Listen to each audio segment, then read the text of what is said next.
मेरे घर में मेरी बहू पूजा रहती है। सच कहूँ तो मैं उसे बिल्कुल पसंद नहीं करती। बहू कहाँ मर गई?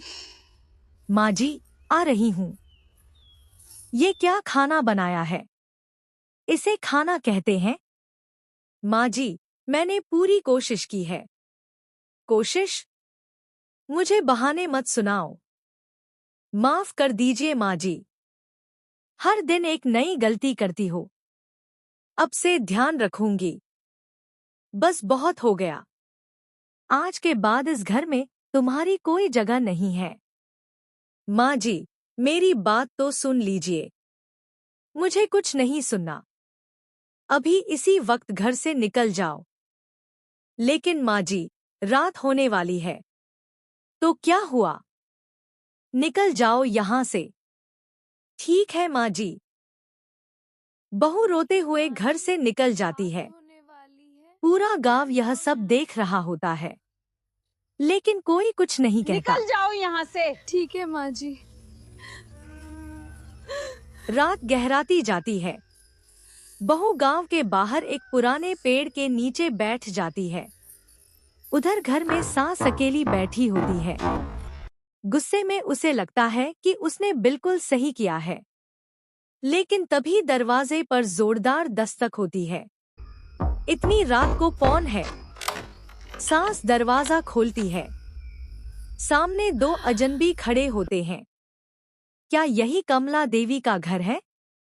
हाँ, लेकिन तुम लोग कौन हो?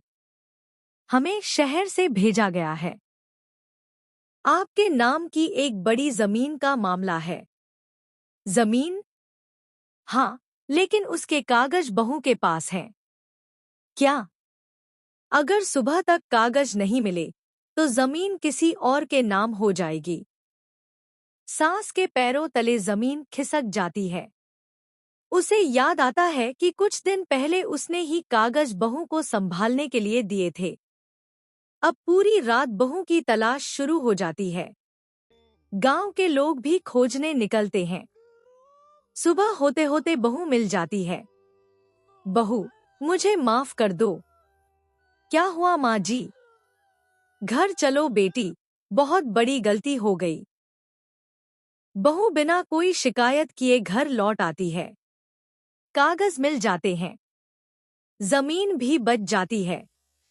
लेकिन उस दिन सास को एक और बड़ी बात समझ में आती है। घर जमीन से नहीं चलता, घर अपने लोगों से चलता है। और जिस बहू को वह बोझ समझती थी, वही इस घर की सबसे बड़ी ताकत निकलती है।